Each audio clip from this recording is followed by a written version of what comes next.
Très content de faire ce webinaire aujourd'hui avec vous, puisque aujourd'hui on va parler de la thématique de Google Ads et qui autre que chez Webmedia peut nous aider à nous apporter tout ce retour d'expérience sur Google Ads, puisque c'est une de vos compétences phares chez Webmedia. Et du coup, on a pris les deux meilleurs, même si les autres sont tous hyper top aussi, mais on a pris les deux meilleurs pour nous parler de ça aujourd'hui. Donc, Lauriane et Benjamin sur la thématique de réussir avec Google Ads pour le suivi, l'optimisation des conversions, en tout cas pour exploser vos performances sur Google Ads. Donc, Benjamin va partager, je crois, la présentation, puisque ils vous ont préparé pas mal de choses. Vous avez bien bossé d'ailleurs, félicitations. Le but du jeu, effectivement, ça va être de partager tous vos retours d'expérience en lien avec ça. Donc, au niveau du sommaire, sur la slide suivante, donc le but, ça va être de comprendre dans un premier temps Google Ads, ensuite de voir l'importance du tracking quand on fait ça, parce que le but du jeu, effectivement, c'est de générer des leads, si je l'ai bien compris, donc de voir à quel point ça fonctionne. Ensuite, de voir les stratégies de ciblage efficaces, la rédaction d'annonces, comment rendre une annonce beaucoup plus impactante. Puis, on verra l'optimisation des enchères et du budget, sujet assez important quand même pour maîtriser correctement son budget. L'analyse et l'interprétation des différentes données qu'on peut retrouver sur Google Ads quand on a déjà mis en place des campagnes et qu'on veut les optimiser. Et une stratégie avancée et puis les différentes tendances. Voilà, vous nous donnerez les tendances un petit peu sur ce secteur-là. Voilà, donc hâte de découvrir un petit peu tout ça avec vous aussi. Donc, avec nous, on a Lauriane aujourd'hui. Lauriane, je te laisse te présenter. Bonjour à tous, merci Julien pour l'invitation. Donc moi, je suis Traffic Manager chez Webmedia RM depuis bientôt 6 ans. Donc en gros, je gère des campagnes dans différents secteurs d'activité sur Google, sur Facebook, TikTok, LinkedIn, etc. pour différents clients, donc dans de la génération de leads ou pour des stratégies un petit peu plus globales, des plans médias.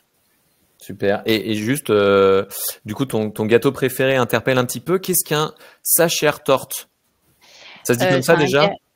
Ouais, alors je ne saurais pas dire l'origine, je sais juste que c'est ma maman qui me faisait ça pour tous mes anniversaires. C'est un gâteau au chocolat avec une couche d'abricot au milieu et du chocolat fondu par-dessus et j'adore. Ok, top. Merci. Et donc, on a Benjamin aussi. Benjamin, je te laisse te présenter. Alors bonjour, merci Julien pour l'invitation. Donc moi je suis Traffic Manager chez Webmedia RM depuis un peu plus de 5 ans. Donc essentiellement sur Google Ads, donc en SEA, mais aussi sur d'autres leviers SEA comme Bing et aussi sur les réseaux sociaux, Facebook, Instagram, LinkedIn. Et donc je gère à la fois des campagnes de génération de leads à la performance, notre secteur d'activité phare, et aussi des stratégies de web marketing un peu plus globales pour des clients 360. Top, merci beaucoup. Bon, toi, flan pâtissier, je pense que tout le monde voit un peu plus à quoi ça ressemble un flan pâtissier. Moi, pour ma part, c'est la galette des rois. Donc, du coup, là, sur les 10 derniers jours, je pense que tout le monde voit à quoi ça ressemble. D'ailleurs, plus personne ne veut manger de galette des rois tellement on en a mangé à tous les repas.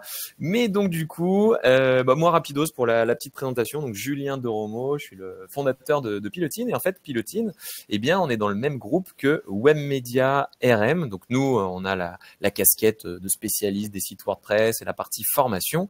Et justement, on a rejoint un groupe qui s'appelle le groupe SRA, dans lequel il y a Pilotine et il y a aussi Webmedia. Donc, vous allez nous en dire un tout petit peu plus sur Webmedia. Et après, bien entendu, on attaque sur le sujet de Google Ads. Allez-y. Donc rapidement, Webmedia RM, c'est une agence de communication web qui est basée dans la Loire, à Saint-Chamond, pas très loin de Lyon, qui a été créée en 2012. Son ADN, c'est la performance, c'est-à-dire qu'au départ, cette agence a vraiment été créée pour générer du lead sur différents leviers et notamment sur le moteur de recherche Google, mais aussi via les réseaux sociaux, via les native ads. On est aussi en mesure de proposer des stratégies web marketing un petit peu plus complètes, multi-leviers. En termes de thématiques, on travaille sur des thématiques assez diverses et variées, les travaux, l'assurance, la finance, la santé. On peut aussi accompagner les e-commerce et plein d'autres choses encore. Bon, bah chouette, merci beaucoup. Et donc du coup, on a nos deux intervenants, Lauriane et Benjamin, mais on a aussi tous nos super participants du jour. N'hésitez pas à faire un petit coucou dans le chat. N'hésitez pas surtout à poser des questions, parce que moi, mon rôle, bah, ça va être de pouvoir justement poser pas mal de questions à Lauriane et Benjamin. Donc dès que vous avez une question en lien avec ce que vous voyez, si vous voulez aussi vous présenter, voir un peu, voilà, vous présenter, faire montrer, dire ce que vous faites, histoire de donner des billes à Lauriane et Benjamin. Est-ce que vous êtes plutôt en B2C? Est-ce que vous êtes plutôt en B2B? Si vous avez déjà monté des campagnes, si vous êtes intéressé pour justement y aller, plus vous nous donnez d'informations, plus on pourra justement adapter le contenu et poser les bonnes questions. Donc, n'hésitez pas à poser toutes vos questions. C'est le but du jeu. Voilà, je vois qu'il y a des gens qui sont en B2B et autres. Donc, allez-y, indiquez un peu ce que vous faites. Et moi, je vais poser toutes les questions tout au long du webinaire. Et donc, première étape, la parole est à Lauriane, je crois, qui va nous expliquer comment fonctionne Google Ads. Alors c'est ça, je vais essayer de faire bref, mais c'est simplement pour replanter un petit peu le décor. Donc Google Ads, qu'est-ce que c'est?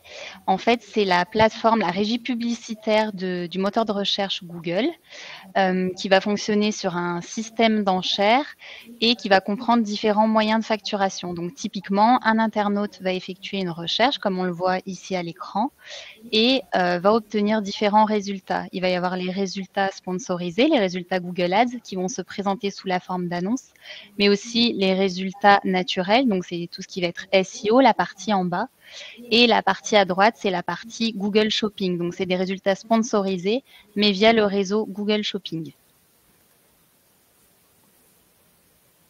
Google Ads en chiffres, parce que le but ici, ça va vraiment être de vous montrer l'intérêt de Google, des possibilités de campagne et des possibilités de résultats qu'on peut avoir avec. Donc ici, j'ai voulu vous présenter en fait quelques chiffres clés, à savoir que Google, c'est plus de 90% des parts de marché en France, bien loin devant tous les autres, Bing, Yahoo, Ecosia, etc.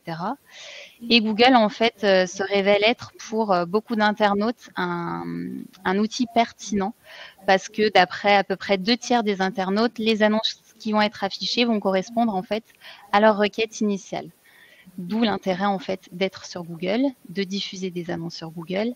Et en dernier lieu, j'ai voulu mettre ce chiffre, donc du taux de clic moyen situé entre 5 et 7% sur Google, qui montre que quand les gens en fait voient votre annonce s'afficher, ils vont être 5 à 7% en moyenne à cliquer dessus.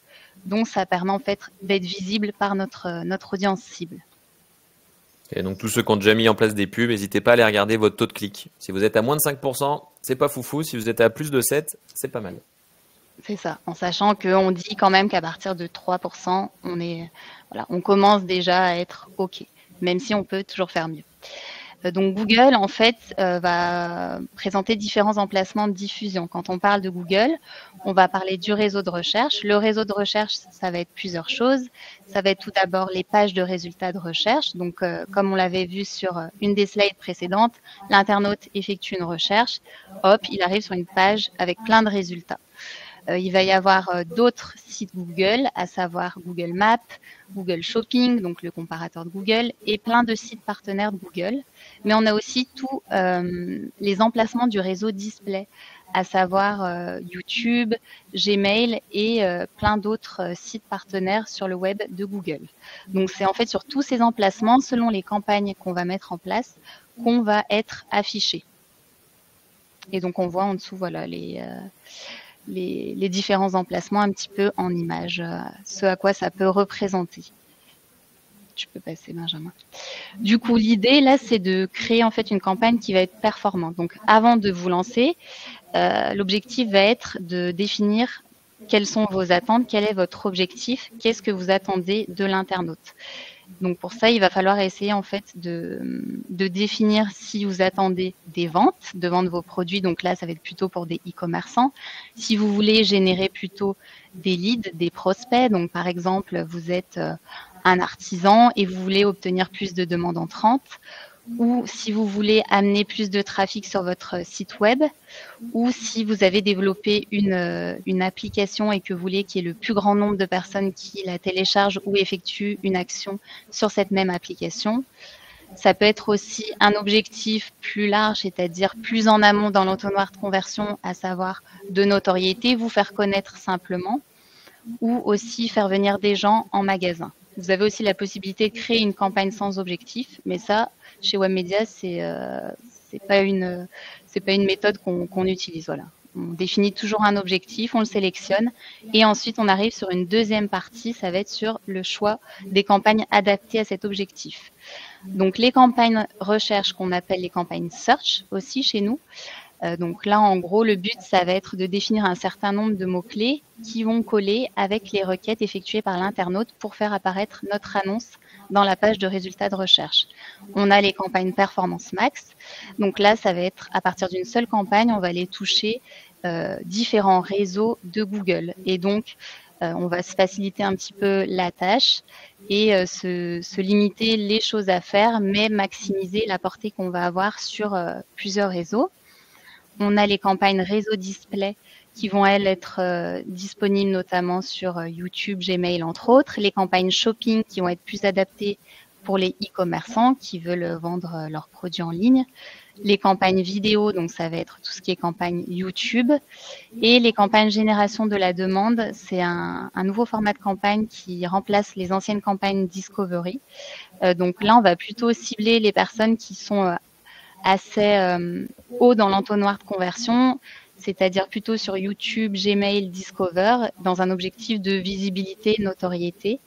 Et pour terminer, on a aussi la possibilité de créer des campagnes de téléchargement d'applications pour faire connaître notre application au plus grand nombre et faire en sorte que notre cible la télécharge un maximum. Top. Et du coup, chez Webmedia, vous utilisez principalement lesquels? C'est lesquels sur lesquels vous agissez le plus, vous? Perfmax, par exemple? Les campagnes de recherche et les campagnes de Perfmax. Après, ça va dépendre de la typologie de client, mais dans un objectif de conversion, généralement, c'est ces deux-là. Ok. Et Shopping, vous l'utilisez souvent? Parce qu'il y a Christine qui a des questions sur Google Shopping. Donc, on l'utilise pour les e-commerçants. Ça va dépendre des clients. Je sais que Benjamin a des clients en e-commerce et ça va vraiment dépendre de la stratégie, mais ça va être voilà, plus pour des personnes qui vont vouloir vendre leurs produits en ligne, des climatiseurs, etc. Mais oui, on l'utilise en gros quand on a e-commerçant, généralement, on va proposer un mix entre la search, la Perfmax et la shopping. Ok. Bon, s'il nous reste du temps dans les questions-réponses, on reparlera de Google Shopping pour sachant que la Performance Max, elle inclut à la fois aussi la search et le shopping. Ok. Bon, on reviendra dessus après. Alors. Parfait. Du coup, il faut savoir que chaque campagne est plus ou moins adaptée à l'objectif qu'on s'est fixé. Nous, chez Webmedia, on va plutôt, de manière générale, avoir des campagnes dont l'objectif est de générer un maximum de prospects et de générer un maximum de ventes. Du coup, donc c'est ce qu'on disait, les campagnes qu'on va utiliser, ça va plutôt être les campagnes de search, shopping, performance max. Et il peut y avoir aussi les campagnes de génération de demandes, mais ça, c'est un format qu'on n'a jamais utilisé. Pour les autres phases de l'entonnoir de conversion, donc la phase plutôt en amont qui va être de notoriété et trafic, on va plutôt favoriser les campagnes type YouTube, display, même si il est possible aussi de faire un peu de notoriété de marque avec des campagnes de recherche avec le nom de marque ou d'utiliser les campagnes de génération de demande. Et pour les autres types d'objectifs, à savoir le téléchargement d'applications, on a des campagnes de téléchargement d'applications dédiées, donc qui collent vraiment avec un objectif unique. Et pour faire venir du monde en magasin, on peut aussi faire appel aux campagnes Performance Max. Mais nous, voilà, notre cœur, on va dire, j'en sais rien, 80% de nos clients, on va surtout utiliser les campagnes Search Performance Max. Alors, je vais maintenant vous parler de l'importance du tracking pour avant de lancer une campagne sur Google Ads. Donc déjà, pourquoi traquer les conversions sur Google Ads? Donc il y a 2 points très importants. Donc la première chose, c'est que le tracking au travers d'un pixel de conversion va permettre d'alimenter en fait l'algorithme de Google Ads, ce qui va permettre en fait de faire fonctionner correctement la campagne. Ce tracking-là, il n'est pas indispensable lorsqu'on a un objectif de notoriété ou de trafic, mais il devient indispensable en fait lorsqu'on recherche de la conversion ou des ventes, puisque si on n'a pas de données, si on n'alimente pas l'algorithme, la campagne va cesser au bout d'un moment de diffuser. Le deuxième objectif du tracking des conversions, ça va être de remonter des données sur notre campagne pour voir ce qui fonctionne et ce qui fonctionne pas, et du coup, dans un second temps, de pouvoir optimiser les campagnes, comme on verra par la suite. Donc l'objectif, c'est vraiment d'obtenir des campagnes performantes et donc rentables. Donc pour ça, pour paramétrer les conversions, donc on a différents types de conversions qui vont aussi correspondre aux objectifs dont a parlé Lauriane, et qui vont être qui vont être mises en place à différents points du tunnel de conversion. Donc la plus importante et la plus utilisée, en fait, c'est le conversion sur les sites web. Donc c'est lorsqu'on va en fait rediriger le trafic de nos campagnes Google Ads vers un site internet ou une landing page. Le deuxième type de conversion, ça va être le suivi des téléchargements d'applications. Donc là, ça va être dédié vraiment à l'objectif des campagnes de téléchargement d'applications. Ensuite, ça va être les appels téléphoniques. Donc là, ça va être pour suivre les appels téléphoniques, donc à différents points. Donc on va pouvoir suivre les appels téléphoniques sur les annonces directement via ce qu'on appelle les extensions d'appels téléphoniques. Donc on va pouvoir savoir combien d'appels ont été effectués via des clics sur les extensions de nos annonces, donc sans passer par le site internet. Et on va pouvoir aussi suivre les appels téléphoniques qui sont issus de clics sur notre numéro de téléphone qui est situé sur notre site internet. Et enfin, on a aussi la possibilité d'importer des conversions. Donc là, ça va par exemple permettre d'importer des données de conversion externes, par exemple au travers de Google Analytics ou bien d'autres sources comme notre CRM.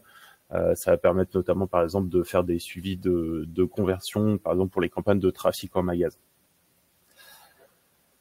Une fois qu'on a choisi le type de conversion, on va s'intéresser aux différentes actions de conversion.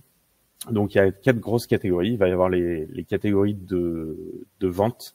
Donc là, ça va être plutôt pour les campagnes, pour les sites e-commerce. Donc là, souvent, on va paramétrer plusieurs conversions, plusieurs étapes au travers de notre tunnel de conversion.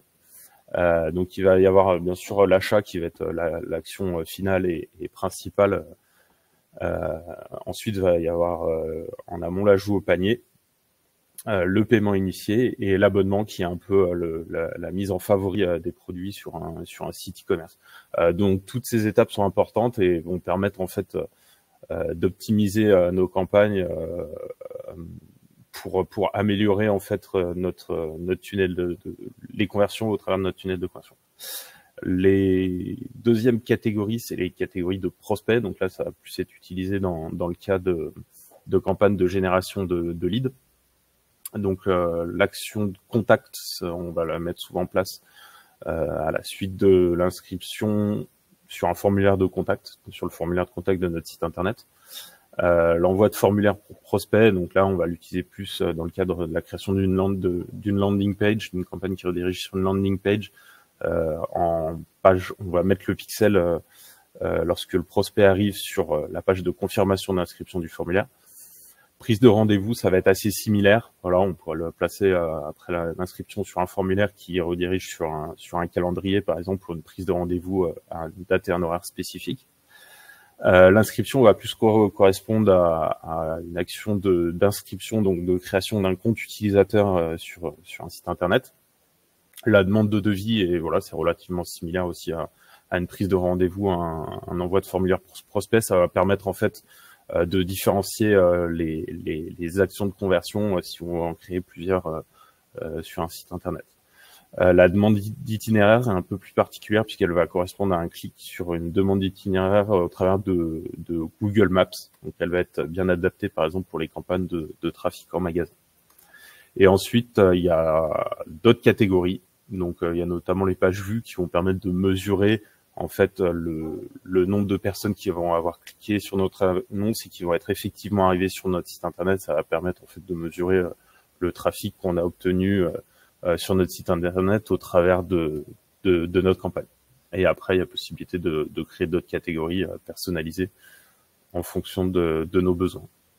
Donc comme quoi, pour bien analyser ces stats, faut déjà traquer les bons éléments, parce que des fois on peut se planter, on peut se dire ouais, on a plein de conversions, alors qu'en fait on a traqué juste des visites ou des trucs comme ça. Donc effectivement, étape assez importante. Ouais.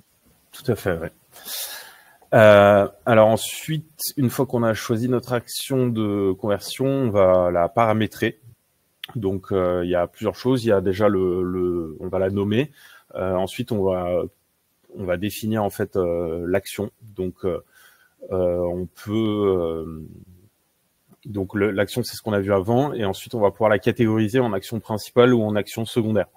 Donc un exemple. Si on fait une campagne de génération de leads, l'objectif c'est que la personne remplisse le formulaire de contact ou la demande de devis sur notre landing page. Et une fois qu'elle est arrivée sur la page de confirmation d'inscription, le pixel est déclenché, on va remonter une conversion. Donc là, ça va être une action principale et unique sur ce format de campagne. Par contre, sur une campagne de vente sur un e-commerce, on va définir plusieurs actions, comme on en a parlé juste avant, donc l'ajout au panier, puis le paiement initié et enfin l'achat. Donc l'achat, ça va être notre action principale. Elle va être plus forte et l'ajout au panier et le paiement initié vont être des actions secondaires.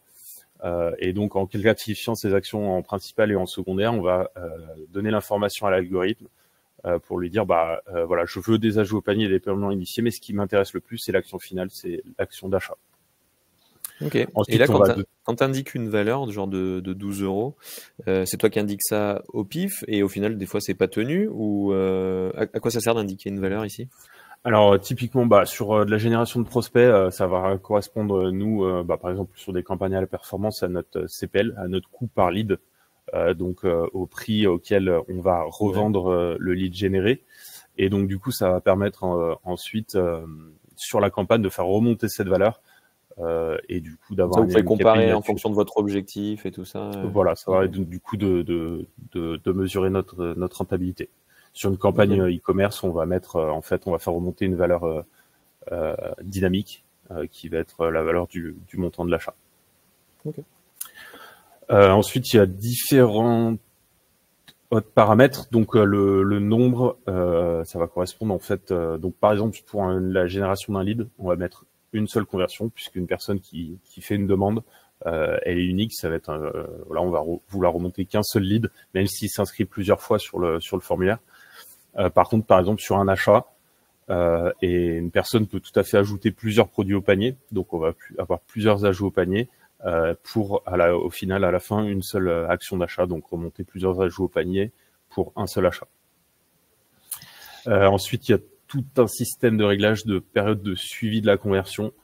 Donc, en fait, ça va être des délais qu'on va régler pour savoir combien de temps après une action, on va remonter encore les conversions. Donc, nous, sur de la génération de leads, on met des périodes assez longues, donc même 90 jours sur un suivi de la conversion après le clic sur l'annonce. Par contre, pour l'affichage, on va mettre que 30 jours. Donc, ce qui veut dire que, voilà, par exemple, une personne qui a vu notre annonce et qui ensuite va retomber plus tard, 15 jours après, sur notre landing page, s'il s'inscrit, la conversion va remonter sur notre campagne parce qu'on aura donné l'information à Google que c'est grâce à nous en fait que la personne s'est inscrite sur notre campagne. Super. Dis donc, on peut aller hyper loin sur tous ces paramètres de conversion. J'ai juste une petite question de Olivier.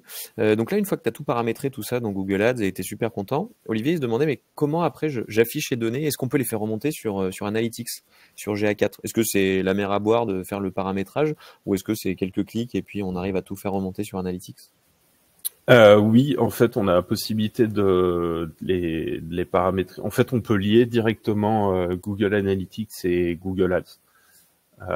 Dans la configuration du compte, c'est quelques clics. Voilà, c'est ça. C'est sur. Alors là, c'est vrai qu'on n'est pas rentré là-dessus sur la présentation, mais du coup, à la fin, je pourrais vous montrer comment faire directement sur Google Ads. On se le garde, ça marche. Après, donc le modèle d'attribution, donc là, c'est déjà des paramètres un peu plus avancés. Sans rentrer dans le détail, ce qui est le plus fortement recommandé aux yeux de Google et ce que nous on utilise le plus chez Webmedia, c'est l'attribution basée sur les données. C'est ce qui permet de remonter les données de conversion les plus fiables. Donc je laisse la parole à Lauriane pour la stratégie de ciblage. Du coup, une fois qu'on a défini donc nos objectifs, le type de campagne qu'on choisissait et qu'on a bien implémenté le tracking qui correspond à nos objectifs, l'idée, ça va être de bien cibler nos campagnes. Donc, peu importe le type de campagne, il va y avoir des éléments de ciblage qui vont être communs à tous, comme la possibilité de cibler une zone spécifique qui va correspondre à notre zone cible. On va pouvoir cibler un pays ou plusieurs, on va pouvoir cibler une ville, on va pouvoir cibler un rayon autour d'une ville. On va pouvoir aussi cibler les gens par leur tranche d'âge. Sur Google, les tranches d'âge, ça va de 18-24, 25-34 et comme de cette manière-là jusqu'à 65 et plus. On a aussi tous les inconnus qui vont être soit les personnes mineures, soit les personnes qui ne sont pas enregistrées au moment où elles surfent sur le web. On va pouvoir aussi cibler par genre, par revenu et par calendrier. C'est-à-dire que si par exemple le client nous demande de ne pas être présent sur le week-end, on va pouvoir diffuser que du lundi au vendredi ou qu'à certains horaires de la journée. Alors, on a toute cette possibilité-là de ciblage, on va dire un petit peu générique. Nous, ce qu'on vous recommande quand même, c'est d'être au départ, bien sûr, dans la cible de notre client, mais malgré tout de rester assez large parce que plus vous allez être fin sur le ciblage et plus vous allez aussi vous couper du trafic et des possibilités de générer des leads. Donc, il faut en fait jauger entre répondre à notre cible, toucher les bonnes personnes au bon endroit, au bon moment, mais sans être non plus trop restrictif. Ça c'est intéressant parce que effectivement même certaines stratégies on dit qu'on peut viser très très très large au début et en fait on va affiner au fur et à mesure parce que c'est vrai que si on commence trop petit tout de suite, on va avoir que quelques clics, on va juste dire Google Ads ça marche pas, Oui, alors qu'en fait notre cible était peut-être un petit peu ailleurs. Mais tu vois, nous on avait fait la bêtise avec Pilotine au début où on avait ciblé toute la France, on avait dépensé plein de sous pour rien. Dès qu'on a resserré après sur Lyon et Paris par exemple, bizarrement c'était beaucoup plus efficace, c'était un peu plus pertinent. Ouais. Il faut donc bien jauger en fait entre notre objectif, notre cible et derrière pas non plus se couper trop de trafic en fait. Donc c'est pour ça qu'on conseille quand même d'être assez large au début sans non plus cibler trop large pour derrière pouvoir faire des optimisations et se dire finalement c'est peut-être ce segment qui convertit mieux alors que c'était pas ce qu'on avait pensé au départ. Donc une fois qu'on a mis en place ces éléments de ciblage, on va dire un peu générique, on va rentrer dans un ciblage un petit peu plus précis, notamment pour les campagnes de recherche, à savoir les mots-clés. Les mots-clés, ça va être des éléments à énormément travailler quand vous allez créer une campagne, notamment sur le réseau de recherche. Qu'est-ce que les mots-clés? En fait, vous allez avoir votre compte Google Ads au sein duquel vous allez pouvoir avoir différentes campagnes selon les thématiques, selon les offres que vous voulez relayer. Au sein de chaque campagne, vous allez avoir des groupes d'annonces. Un groupe d'annonces, en fait, ça va être un regroupement de mots-clés par thématique. Et en face de chaque groupe d'annonces, vous allez avoir des annonces spécifiques. Les mots-clés, ça va être important de les cibler en fonction de ce que votre cible potentielle pourrait taper sur Internet. Donc, le but, ça va être d'être assez exhaustif, mais aussi d'être assez exhaustif tout en excluant des requêtes qui pourraient être trop larges, trop éloignées en fait de votre cœur de cible. Tu peux passer à la slide d'après, Benjamin. Donc, le but, en fait, quand vous allez avoir quelque chose à mettre en avant, ça va être de vous faire une espèce de brainstorming pour lister, en fait, tous les mots-clés que vous pensez être en accord avec votre cible, toutes les requêtes, en fait, que pourraient effectuer les internautes dans votre cœur de cible, lister un petit peu tout ça. Vous pouvez aussi utiliser un outil qu'on développera en fin de présentation, qui est l'outil de planification de mots-clés de Google, sur lequel, en fait, à partir d'un ou plusieurs mots-clés, vous allez avoir différentes données comme des mots-clés complémentaires que va vous proposer Google, mais aussi des estimations, par exemple, sur la concurrence, sur le CPC le plus faible, sur le CPC le plus haut pour ces mots-clés-là. Donc, le but va être d'être exhaustif, de regrouper ces mots-clés en thématiques qui vont constituer donc les groupes d'annonces. Et derrière, une fois que vous aurez créé vos annonces, vous pourrez lancer les campagnes. Mais les mots-clés, ça va être quelque chose sur lesquels enfin, ça va pas être figé. Vous allez revenir constamment dessus au fur et à mesure de votre campagne pour faire des optimisations, pour faire des tests, parce qu'il n'y a pas vraiment une stratégie unique pour que ça fonctionne au mieux. Et les mots-clés, c'est l'élément de ciblage donc principal dans les campagnes search, mais on va aussi pouvoir les retrouver dans d'autres campagnes comme les performances, les campagnes pardon, YouTube, Performance Max, etc. Les mots-clés, on les retrouve un petit peu partout. C'est vraiment l'élément de ciblage clé à travailler un maximum d'après nous. Ensuite, je vous parle des autres éléments de ciblage que nous, on utilise moins souvent quand on veut générer du lead, mais qui ont le mérite d'exister et que vous pouvez utiliser dans d'autres cas de figure et dans d'autres types de campagnes, à savoir donc les segments d'audience que sont les segments de données. En fait, ça va être toutes vos données. Donc, ça va être soit, par exemple, votre base client que vous allez pouvoir importer sur Google et réutiliser pour cibler ces mêmes personnes.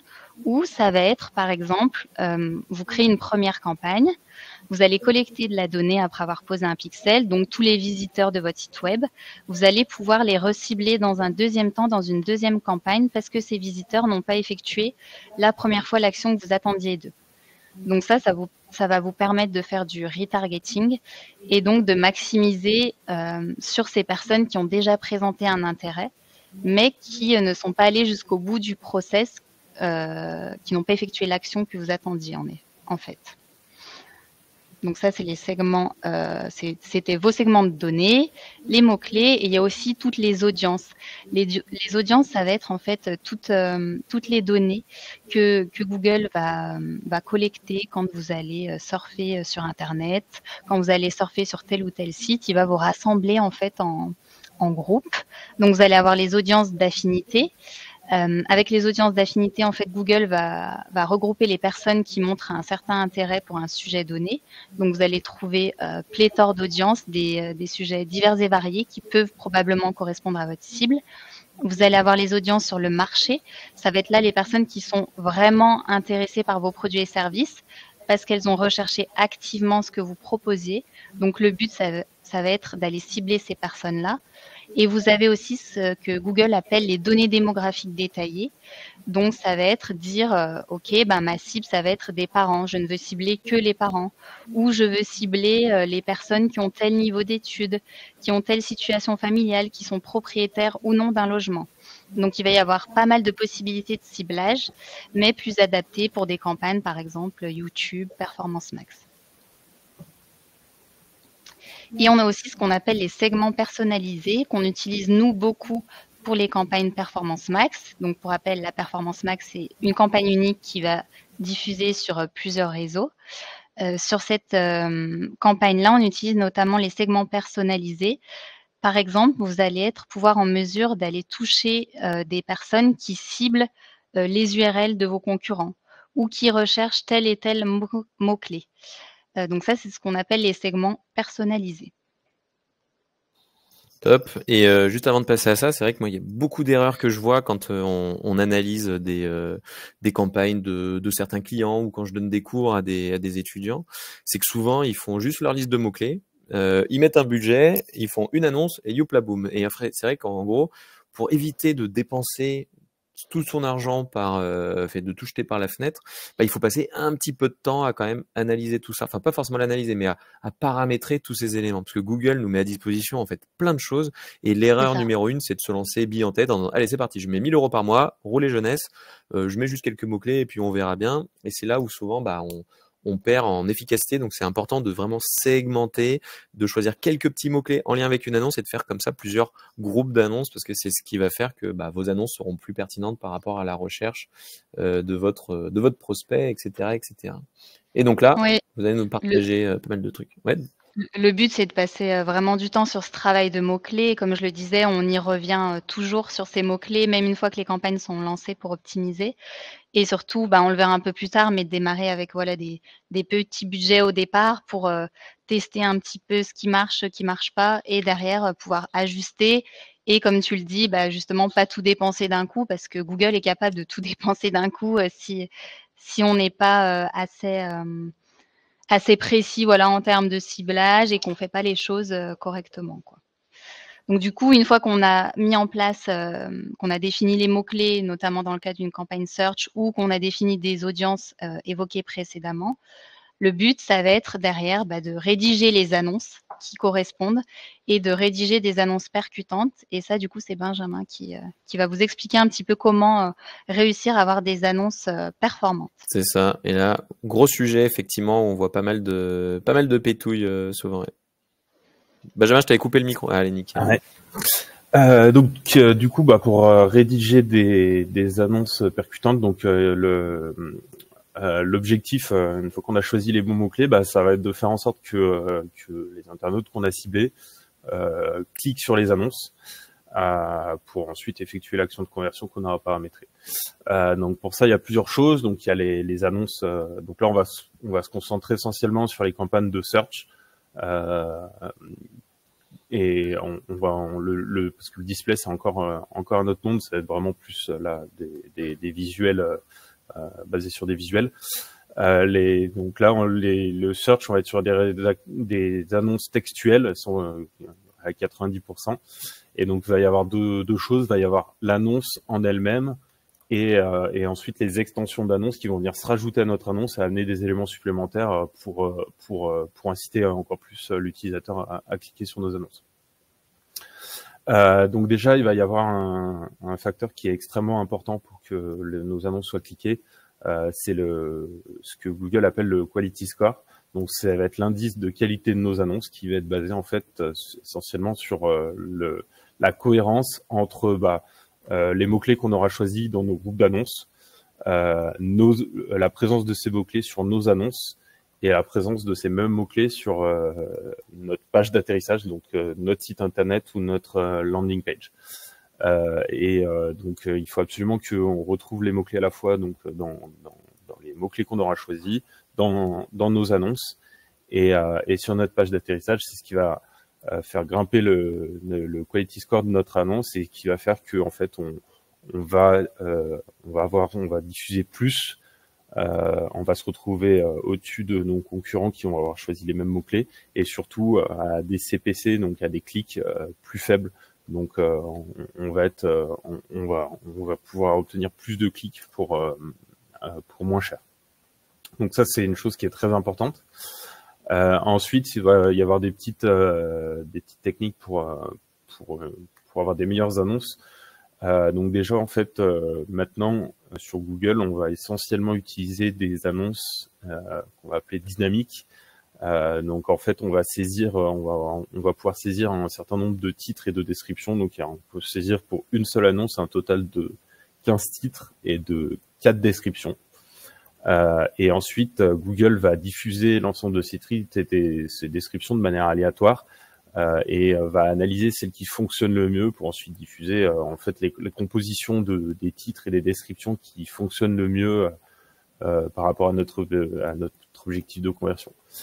Donc l'idée, ça va être d'essayer d'en mettre le maximum, dans l'idéalement de remplir 100% des titres et des descriptions.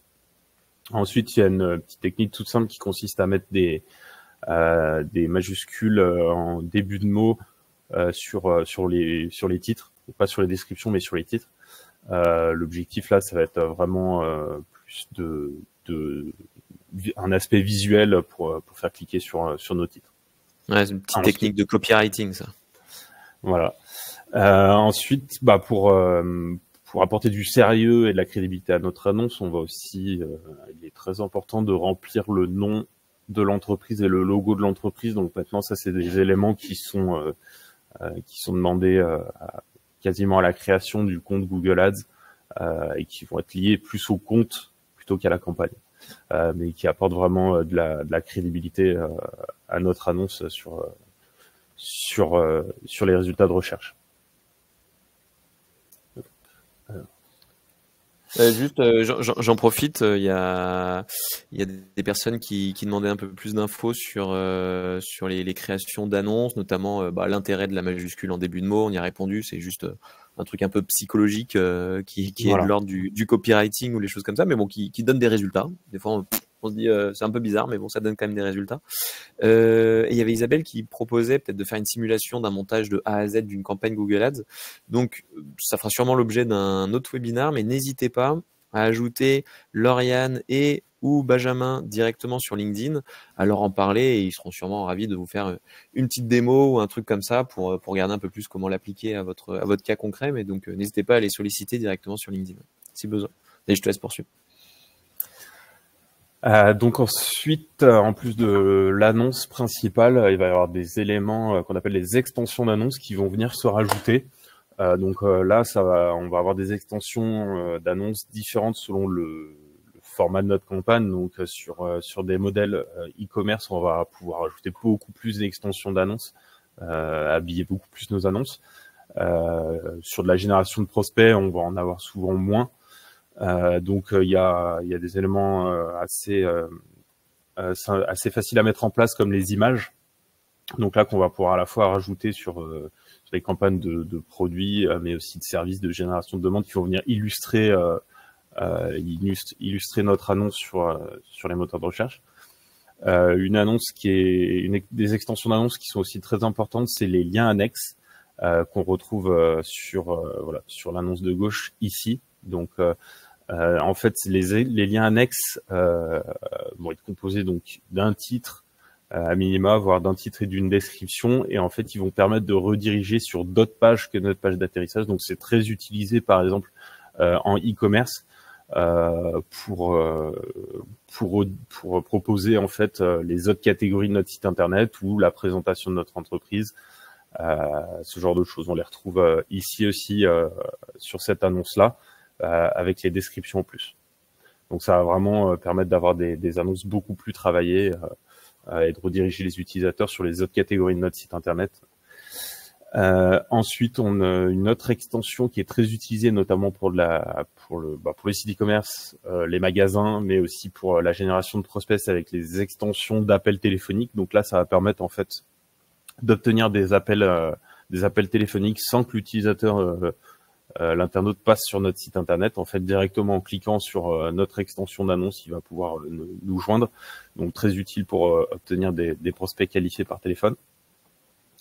Et ensuite, il y a d'autres éléments tels que les infobulles. Donc là, j'ai pas d'exemple. Les infobulles, ça va être des éléments de réassurance. Voilà, on va mettre par exemple ouvert 5 jours sur 7, on va pouvoir mettre les horaires, mettre 25 ans d'expérience, ce genre de choses. Ça va être vraiment les éléments de réassurance. Les extraits structurés, on va pouvoir mettre en avant des éléments, par exemple les marques que l'on vend au 20% de notre magasin. Donc ici, on a un exemple avec les modèles. Donc là, c'est des modèles de climatisation, par exemple. Et ensuite, donc on va avoir des extensions là beaucoup plus liées au e-commerce. Donc on va avoir par exemple dans cet exemple-là les extensions de produits qui vont permettre en fait de mettre en avant le produit avec le nom du produit, le prix, et en fait aussi de rediriger directement sur la page produit en question. Et du coup aussi les extensions de promotion. Par exemple pour des périodes de solde. Top. Donc du coup voilà, l'ensemble de ces extensions d'annonces, ça va venir habiller nos annonces de base et ça va permettre en fait d'augmenter le taux de clic sur nos annonces. Super. Bon, le temps file vite, donc on va accélérer un petit peu pour garder du temps pour les questions, parce qu'en plus on a pas mal de questions intéressantes. Allez, on passe à l'optimisation des enchères et du budget. C'est ça, donc avant de lancer nos campagnes, le but va être de mettre en place un budget qui soit adéquat par rapport à nos objectifs. C'est un budget qu'on va pouvoir définir pour chaque jour, donc quotidiennement, et qu'on peut modifier à tout moment. Ce qu'on recommande notamment si vous faites de la génération de leads, c'est de mettre un petit budget, c'est-à-dire qui représente 2 à 3 fois votre coût par lead que va vous payer le client. Et surtout de ne pas faire des variations trop importantes d'un coup, maximum 15%. Parce que si vous augmentez trop d'un coup, le risque, c'est que votre budget en fait soit dépensé intégralement, mais que derrière, votre coût d'acquisition en fait explose. Donc, les enchères, elles se définissent en fonction des objectifs, selon si vous avez un objectif de notoriété, de trafic ou de conversion. Vous n'allez pas mettre en place les mêmes stratégies d'enchères. On va le définir en détail après. Donc, si vous avez un objectif plutôt de visibilité, de notoriété, la priorité va être à la visibilité, à l'impression. Donc, il y a la stratégie d'enchère au coût pour 1000 impressions cibles. Ça va vous permettre en fait de définir le montant moyen que vous allez être prêt à payer pour 1000 diffusions de votre annonce auprès des internautes. Donc, c'est votre CPM cible. Si vous avez plutôt un objectif de clic et de trafic, donc là, on va donner la priorité au clic.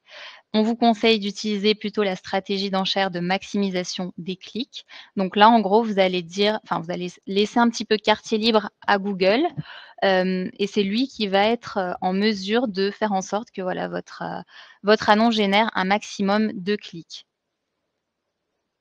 Et nous, ce qui nous concerne le plus souvent, donc dans un objectif de conversion ou ça peut être génération de leads ou des ventes si vous êtes un e-commerçant, on va d'abord démarrer une campagne plutôt en maximiser les conversions, même si vous n'avez pas d'historique sur le compte. Et ensuite, si par exemple, vous voulez caper en fait votre coût par action cible, vous pouvez passer en CPA cible. Donc là, ça va vous permettre en fait de maximiser les conversions, mais en restant en dessous d'un certain montant en fait, pour garder une marge de votre côté. Après, le risque, c'est que ça peut aussi réduire votre volume si de base, votre coût par action est très éloigné de votre CPA cible. Donc, il faut y aller là aussi progressivement quand vous définissez un CPA cible, le réduire petit à petit pour atteindre le CPA cible que vous voulez au final. Vous pouvez aussi, si vous êtes un e-commerçant par exemple, maximiser la valeur de conversion, c'est-à-dire pour 1 € investi, vous voulez maximiser le chiffre d'affaires en face. Donc, vous pouvez utiliser cette stratégie-là ou définir plus précisément le ROAS cible, c'est-à-dire pour 1 € investi, dire je veux 12 € en face de chiffre d'affaires, donc définir un ROAS de 12 par exemple. Donc là, c'est quelque chose que vous allez définir soit vous-même si vous gérez vos propres campagnes ou définir avec le client pour mettre en place un objectif qui convienne à tous les deux. Et donc après, le but du jeu, bien entendu, c'est d'analyser les stats pour voir si on l'a bien atteint, quoi, cet objectif. Parce que là, c'est juste une indication. Google va pas nous tenir ça. Il fait pas croix de bois, croix de fer. C'est à nous de jouer le jeu, quoi. Alors normalement, il respecte, mais derrière, en fait, on va regarder plein d'indicateurs de performance pour voir si ça a été respecté et voir si on a besoin de jouer sur cette stratégie d'enchère ou pas, en fait. Nickel.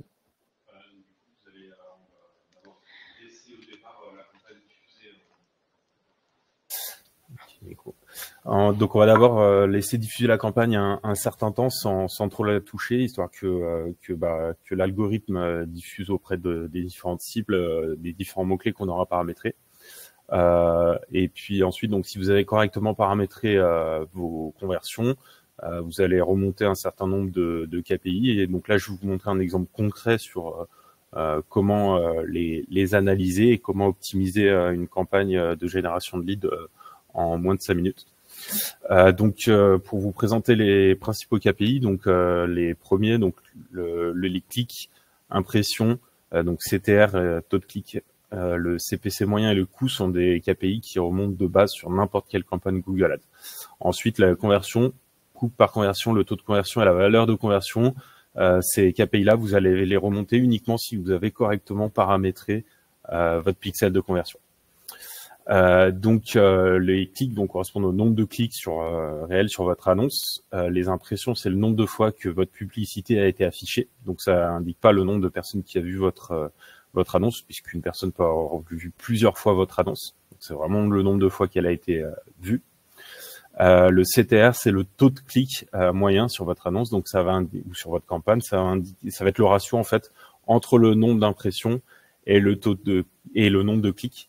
Donc c'est un indicateur très important qui va indiquer en fait la pertinence de votre annonce. Donc c'est là que vous allez savoir si vous avez notamment un bon quality score et que vous avez correctement rédigé vos annonces et que vous avez une cohérence entre vos mots-clés, les mots-clés présents sur votre annonce et les mots-clés présents sur votre landing page. Donc c'est ce qu'on vous disait, c'est un bon taux de clic Ça va être entre 5 et 7%.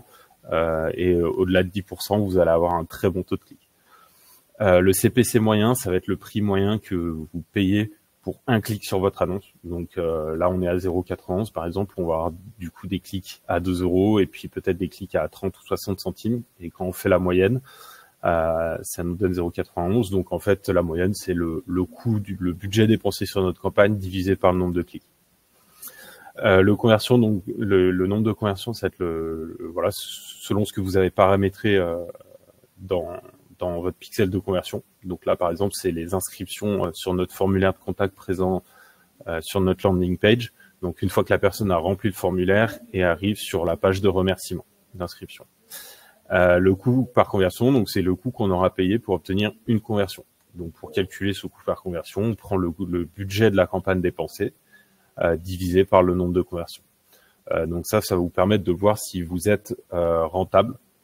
Donc là, moi, mon objectif de coût par lead, moi, je suis payé 15 euros pour un coût par lead. Donc, mon coût par conversion est de 10,30 euros. Donc, du coup, ma campagne est rentable.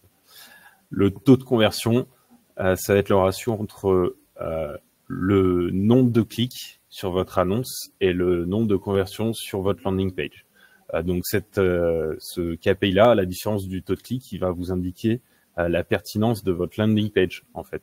Ça va être le taux de conversion de votre landing page, puisque ça va être le ratio entre le nombre de personnes qui sont arrivées sur votre landing page et le nombre de personnes qui ont rempli votre formulaire de demande de devis, par exemple. Et enfin, la valeur de conversion, ça va être le nombre de conversions multiplié par la valeur la valeur que vous avez paramétrée en fait dans votre pixel de conversion. Ça va vous donner en fait le chiffre d'affaires réalisé dans votre campagne. Top. Il y a Delphine, par exemple, qui pose une question sur... c'est vrai que tu as parlé d'un repère entre 5 et 7% pour le taux de clic. Pour les autres, du coup, elle demandait est-ce qu'il y a d'autres repères disponibles? Mais ça va quand même pas mal dépendre des secteurs, mais est-ce que vous avez quand même des petites bases à donner Alors ouais, sur le taux de clic, ça va vachement dépendre du secteur d'activité, de la concurrence, mais de la qualité des choix des mots-clés. On parle surtout des autres ratios. Est-ce que sur les autres ratios, et après, il y a des valeurs, sur le taux de conversion, alors on va chercher, alors sur de la génération de leads, on va chercher au moins 3%. Enfin au moins même au moins 5%, et sur du e-commerce au moins 3%. Après, ça dépend de tellement de paramètres en fait. Ça va dépendre beaucoup de la concurrence, ça va dépendre du secteur d'activité, ça va dépendre ça va dépendre d'énormément de paramètres. C'est assez difficile à dire comme ça. Carrément. Ok. Et pour le coût par lead, c'est pareil, ça va dépendre beaucoup du secteur d'activité, du produit, et puis de la qualification du prospect. Si vous cherchez à obtenir uniquement un nom, prénom, une adresse mail et un numéro de téléphone pour le recontacter, ou si vous allez beaucoup plus loin dans le tunnel de conversion avec une prise de rendez-vous sur un calendrier précis, ou même par exemple une réservation sur une conférence payante en ligne. Le coût d'acquisition va pas être du tout le même. Et je donne un exemple sur Pilotine, on est plutôt dans les 300, voire même des fois 500 euros en coût par conversion, et sur des leads effectivement qui nous rapportent beaucoup plus, donc ça dépend de pas mal de paramètres. Ouais. Voilà, là on est plus dans un exemple, dans le cas, l'exemple que j'ai pris, plutôt dans le cas d'une personne qui fait une demande de devis sur un comparateur et qui derrière va être appelé par un téléconseiller en fait. On est sur un début de tunnel de conversion. Okay. Donc une fois qu'on a tous ces KPI, on va pouvoir je vous montrer comment optimiser là dans ce cas-là une campagne de génération de leads en moins de 5 minutes. Donc dans le premier tableau en fait, on est rentré au niveau de la liste de nos mots-clés. Donc on va voir en fait les dépenses par mots-clés. Et donc ici j'ai filtré en fait par le coût. Donc j'ai fait remonter en haut les mots-clés qui ont dépensé le plus, jusqu'en bas les mots-clés qui ont dépensé le moins. Donc ça va me permettre en fait de faire apparaître rapidement les mots-clés qui ont dépensé sans apporter de conversion.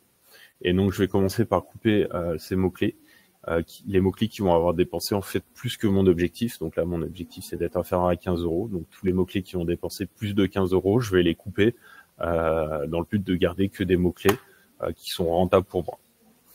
La deuxième optimisation à faire, c'est de filtrer au coût par conversion. Et donc là, je vais faire remonter en haut les mots-clés qui ont le coût par conversion le plus élevé, vers en bas les mots-clés qui ont le coût par conversion le plus bas. Et donc ça va me permettre de faire apparaître les mots-clés qui convertissent, mais qui ont un coût par conversion plus haut que mon objectif de 15 €. Et donc de couper ces mots-clés. Et donc avec ces deux petites optimisations, voilà, qui vont prendre entre 5 et 10 minutes sur une campagne, vous allez garder exclusivement des mots-clés rentables et donc arriver beaucoup plus rapidement sur votre objectif de rentabilité sur une campagne de génération de leads. Top. Allez, il nous reste quelques petites minutes. On va essayer d'être bon et quand même de garder du temps pour les questions. Alors, on va rapidement vous parler en fait des stratégies un peu avancées et des tendances du marché sur Google Ads pour vous montrer un petit peu ce qui marche. Donc déjà, à savoir que de plus en plus, donc on est à l'ère de l'intelligence artificielle et Google Ads est très avancé là-dessus. Donc nous, on constate sur ces 5 dernières années une mise en avant vraiment poussée de ce qu'on appelle les stratégies intelligentes sur Google, qui sont basées en fait beaucoup sur l'intelligence artificielle. Et de notre côté, c'est des stratégies qui fonctionnent de mieux en mieux, que ce soit sur de la génération de leads ou du e-commerce. Donc faire fonctionner des stratégies intelligentes, donc c'est basé sur plusieurs paramètres importants. Donc déjà c'est le choix d'une stratégie d'enchère intelligente. Donc nous on n'utilise plus du tout ce qu'on faisait il y a quelques années, des enchères manuelles où on choisissait c'est nous-mêmes nos coûts par clic sur nos annonces, sur nos mots-clés. Donc ça c'est des stratégies qu'on n'utilise plus. On utilise des stratégies d'enchère intelligente comme les stratégies de maximiser les conversions ou CPA cible. Donc pour ça, c'est indispensable d'avoir un pixel fonctionnel. Et on va en fait laisser à Google beaucoup plus de liberté en choisissant des mots-clés en requête large. Donc on va utiliser de moins en moins, quand on va utiliser une stratégie d'enchère intelligente, on va utiliser plus des mots-clés en requête large pour que l'algorithme de Google puisse diffuser plus largement, et ensuite nous on va intervenir sur l'optimisation des mots-clés dans les campagnes en disant bah non, ces mots-clés, tel ou tel mot-clé, je veux pas diffuser dessus, on va couper les mots-clés qui nous intéressent pas, et par contre on va garder les mots-clés qui fonctionnent pour nous, qui nous apportent des conversions. Et donc pour ça c'est important en fait de passer régulièrement sur les campagnes et d'avoir un objectif de score d'optimisation à 100%, pour donner un maximum d'informations et nourrir l'algorithme pour qu'il diffuse dans le bon sens selon nos objectifs. Et je vais passer rapidement sur l'outil de planification des mots-clés que j'évoquais tout à l'heure. Je voulais simplement vous montrer visuellement à quoi ça ressemblait. Donc là, on est sur l'interface Google Ads et on est allé donc dans les paramètres pour faire appel à l'outil de planification des mots-clés qui va nous permettre soit de trouver des nouveaux mots-clés, soit d'obtenir un volume de recherche et des prévisions associées à ce mot-clé. Donc, c'est ce que je vous disais tout à l'heure. Tu peux passer à la slide suivante, Benjamin. En gros, si vous cliquez ici, vous allez pouvoir taper un ou deux mots-clés que vous avez déjà en tête. Et derrière, oui, tu peux y aller. Donc, comme pyjama licorne, qu'on a tapé ici. Et du coup, on arrive derrière sur un écran qui nous montre en fait le nombre de recherches mensuelles par mot-clé, qui nous suggère d'autres mots-clés qu'on pourrait ajouter dans notre campagne, qui nous montre si la concurrence est élevée ou non, les enchères de haut ou de bas de page, pour nous donner un petit peu plus de visibilité et nous permettre de paramétrer au mieux nos campagnes et surtout de vraiment travailler au mieux ces mots-clés qui sont le cœur des campagnes search. Comme quoi, vous voyez, il y a du potentiel sur les pyjamas licornes, hein, si vous voulez vous lancer. Il y a des trucs à faire. C'est ça. Et du coup, c'est les derniers petits conseils pour réussir, notamment sur les mots-clés. Donc, comme je vous le disais tout à l'heure, le but, c'est d'y revenir régulièrement sur ces mots-clés et notamment sur la catégorie termes de recherche qui vous montre ce que les gens ont réellement tapé pour tomber sur vos annonces. Et du coup, être en mesure d'exclure ou pas si les termes de recherche n'ont rien à voir en fait avec ce que vous voulez proposer aux clients. Ça vous permettra d'être le plus précis possible et surtout de ne pas dépenser des clics inutiles. Et ce qu'on vous conseille aussi en termes de création de campagne, c'est de faire de l'A/B testing et de faire énormément de tests. Par exemple, vous pouvez, soit créer, plusieurs groupes d'annonces avec, une dizaine de mots-clés par groupe d'annonces en expression ou en mots-clés exacts. Soit vous pouvez créer un groupe d'annonces unique avec pareil une dizaine, quinzaine de mots-clés en large et tester en fait à chaque fois. Il y a pas de règle magique, ça va dépendre vraiment, de la campagne, de la cible et ça va être, spécifique à chaque fois. En fait, on n'a pas les mêmes résultats, d'une campagne à l'autre. Mais le but, ça va vraiment être de tester. Et aussi l'important, c'est d'analyser vos enchères par rapport à vos concurrents, voir qui se positionne sur les mêmes mots-clés que vous et voir un petit peu, ces concurrents, qu'est-ce qu'ils font entre guillemets «de mieux» que vous pour, arriver en haut de page par rapport à vous ou pas. Donc voilà, les mots-clés, c'est vraiment le nerf de la guerre, même s'il y a plein d'autres choses, comme on vous l'a évoqué précédemment pour mener à bien vos campagnes et pour avoir des résultats qui correspondent à vos attentes. Et du coup, là, on a simplement retracé voilà, les étapes clés pour avoir des campagnes performantes, à savoir définir en amont votre objectif, choisir le type de campagne qui correspond à cet objectif, définir un budget qui soit assez faible pour commencer, puis l'augmenter progressivement, pas plus de 15% à chaque fois, mettre en place le tracking pour suivre les bonnes conversions qui vous intéressent, pour nourrir l'algorithme et derrière, avoir, les résultats escomptés, définir votre ciblage géographique, démographique, mettre en place, vos mots-clés si vous faites une campagne search ou vos audiences si vous faites d'autres types de campagnes, créer des annonces percutantes avec toutes les bonnes pratiques qu'on a vues précédemment et ensuite suivre les bons KPI, les bons indicateurs de performance pour pouvoir, mettre en place des ajustements, des optimisations et arriver in fine à l'objectif que vous étiez fixé au départ. Voilà pour. Bravo pour ce beau résumé. N'hésitez pas. Ah, si tu peux remettre la page juste avant, s'il te plaît, Benjamin. Ouais. N'hésitez pas à faire un petit screenshot pour garder la petite to-do, même si on va vous envoyer, bien entendu, la présentation directement par mail, vu que vous étiez inscrit au webinar pour vous remercier. Encore un grand merci à Lauriane et Benjamin pour toutes leurs informations, pour ceux qui doivent nous quitter, pour ceux qui souhaitent rester. On a pas mal de questions à dérouler. Est-ce que vous avez encore 5-10 minutes, Lauriane et Benjamin? Oui. Ouais, allez, on va essayer d'être rapidos. Alors, on avait une question de Hugo qui demandait si vous savez s'il y a un impact sur le quality score le fait que les landing page Google Ads ne soient pas sur le même domaine que le site principal. Par exemple, on a un site qui est monsite.com et on fait une landing qui s'appelle landing.monsite.com. Est-ce que ça a un impact sur le quality score? Oui ou non? Non, en fait,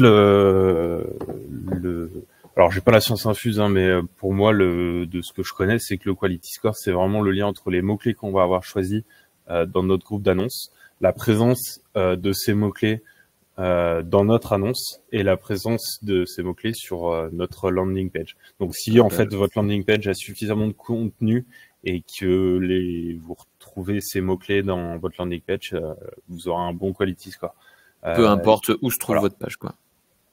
Tant que la page répond bien aux besoins du client, si je comprends bien, Benjamin, peu importe où se trouve la page, ça le fait. Ok, super, merci. Des fois, c'est plus intéressant de faire une landing page que...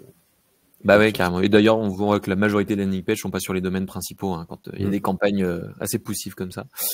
Question de Christine, qui a une boutique à Paris, ainsi qu'un site e-commerce assez inefficace. Elle a une clientèle très locale, parce que ce sont des touristes qui viennent des USA et du Japon. Et avec les Jeux Olympiques, son objectif, c'est de faire venir les gens en boutique. Est-ce qu'il faut faire plusieurs campagnes pour chaque langue et public, ou faire plutôt des campagnes multilingues? Je vous laisse activer votre micro, Lauriane ou Benjamin.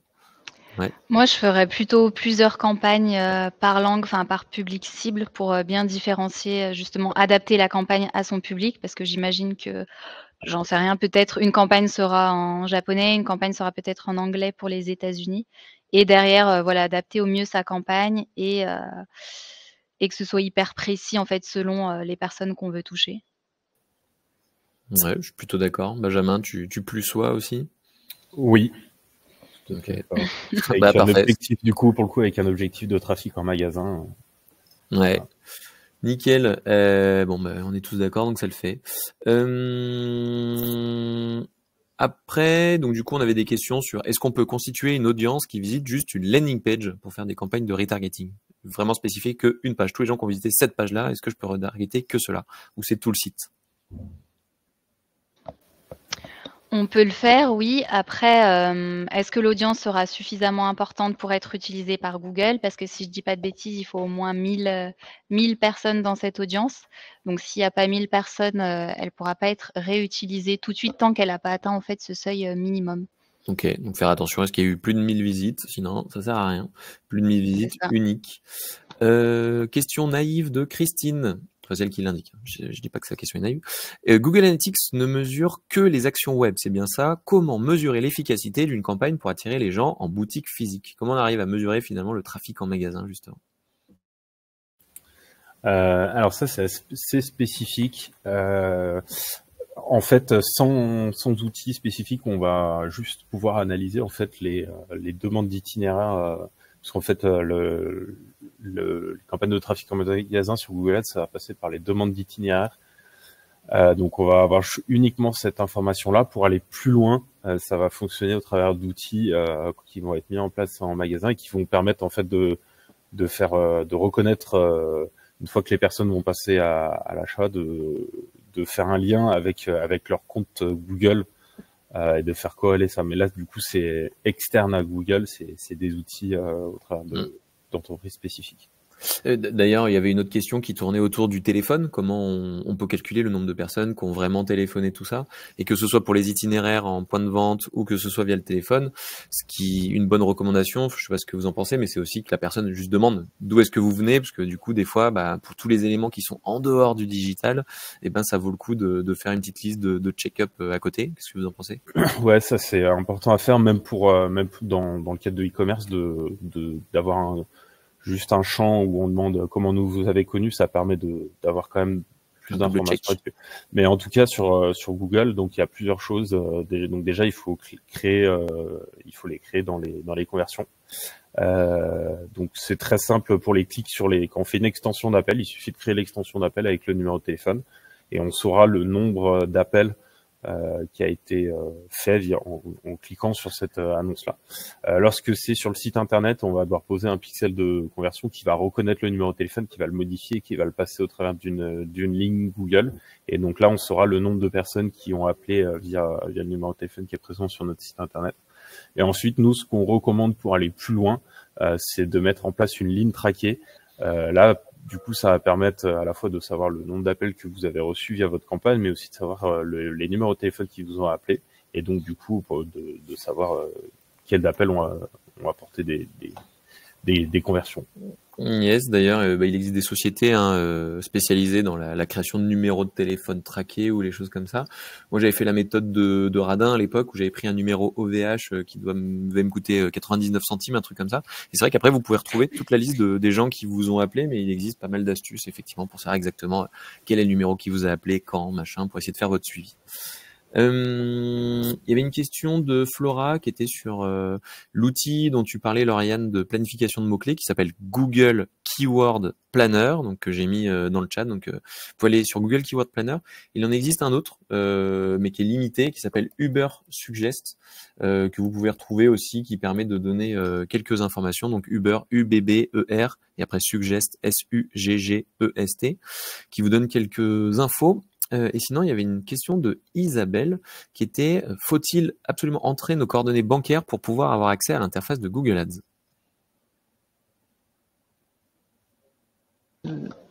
C'est une bonne question. Pour avoir accès au départ, je suis pas sûre. Ça fait longtemps. J'ai la petite réponse parce que je donne des cours à des étudiants, donc souvent on fait les tests.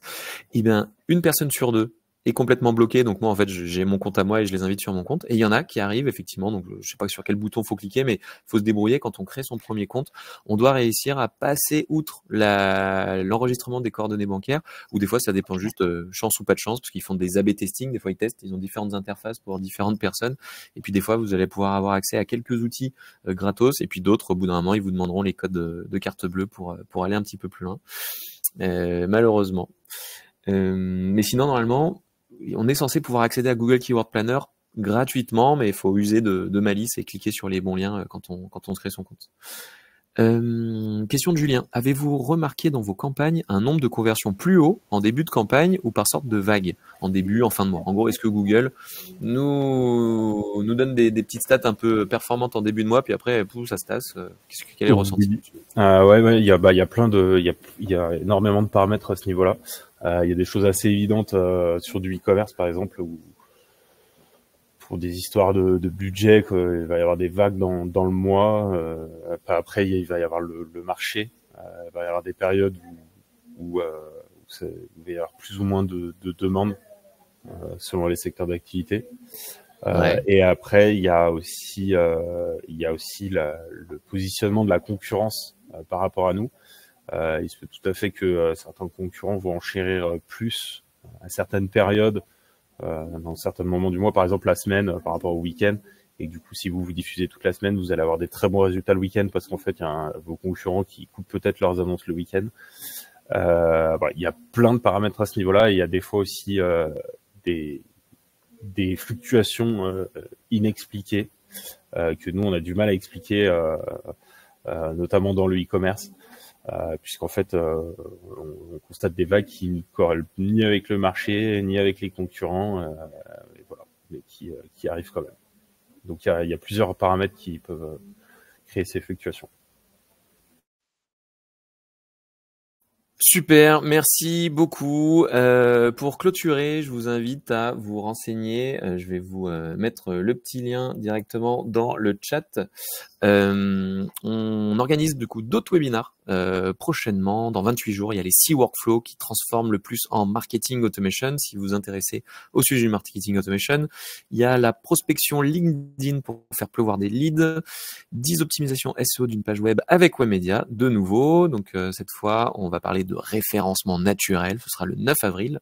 Le 7 mai, on va parler de ChatGPT et SEO, comment tirer profit de l'intelligence artificielle pour votre référencement ou pas. Et le 4 juin, on verra comment vendre grâce à l'emailing en 2024. Donc si ces sujets peuvent vous intéresser, vous retrouvez tout ça directement dans le lien que j'ai mis dans le chat. Et puis, on va prendre encore quelques dernières questions avant de clôturer. Allez, 2 dernières questions et après on y va. Il fait faim quand même, hein. Donc du coup, on avait Isabelle qui demande comment procéder pour créer une campagne dans l'optique d'acquérir plus d'appels téléphoniques.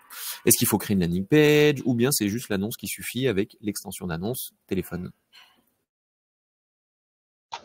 Le but, ça va être quand même de créer une landing page sur laquelle notre annonce avec extension d'appel téléphonique va rediriger et de mettre en avant sur cette landing page les infos qu'on veut relayer auprès de notre cible, qu'est-ce qu'on attend de l'internaute en face, et mettre en évidence notamment un numéro de téléphone traqué en gros pour, encore une fois que si les gens ne cliquent pas sur l'extension d'appel dès le départ, une fois qu'ils arrivent sur la landing, puissent nous appeler facilement parce qu'il y aura ce numéro de téléphone hyper visible qui va leur sauter aux yeux. Parfait, merci beaucoup. Et la dernière question, attention, la question piège, non. Question de Christine qui veut parler prix un peu, qui veut parler pépette, moula, moulaga, tout ce qu'on veut. Comment se rémunère une agence qui fait du Google Ads et plutôt comment se répartissent les différents coûts entre le coût de setup, le coût mensuel et tout ça? Comment ça fonctionne un petit peu quand on travaille avec une agence qui s'occupe de notre campagne Google Ads? Du coup, nous, il y a 2 manières de fonctionner, puisque historiquement, on est une agence à la performance. Donc, le fonctionnement à la performance, donc c'est dans des secteurs d'activité quand même très particuliers. On travaille souvent, soit c'est au travers de d'autres agences qui font ça, soit c'est au travers de grosses compagnies comme des compagnies d'assurance ou de crédit ou des régies de leads. Là, on travaille à la performance. Donc, en fait, nous, on nous propose une campagne. Par exemple, voilà, on a une demande, donc comme j'ai montré tout à l'heure, pour des leads qui sont intéressés pour du crédit immobilier. On va nous dire on va nous proposer, on va dire, on est prêt à payer tant pour acheter un lead. Et donc nous, on va monter une campagne avec nos propres outils, donc notre propre budget. Et l'objectif, ça va être d'être rentable. Donc quand on veut un lead de 15 €, l'objectif, c'est de le produire plus bas. Et puis ensuite, on a une manière donc plus avec nos autres catégories de clients un peu plus larges, donc ce qu'on appelle nous les campagnes 360. Et bah là, voilà, il va y avoir en fait un setup pour la création de la campagne. On va avoir s'il y a besoin de créer une landing page, il va falloir compter le prix de la landing page. Donc ça va dépendre des outils que vous avez déjà en place. Si votre site internet est exploitable, si elle n'est pas exploitable, le fait de devoir créer une landing page. Et ensuite, on va définir ensemble un budget pour la campagne. Donc un budget qui va être utilisé, qui va être donné à Google. Et là-dessus, on va appliquer un budget média qui va nous couvrir nos frais de suivi et d'optimisation de la campagne. Et ensuite, on va vous fournir tous les mois un bilan détaillé sur vos KPI et sur les propositions d'optimisation. Donc voilà. Super, mais c'est vrai que c'est des pratiques très courantes qu'on retrouve chez pas mal de prestataires. Hein. Donc, on a un frais de mise en place, parce qu'il va y avoir des travaux de création des annonces, de choix des mots-clés, une partie un peu stratégique en amont.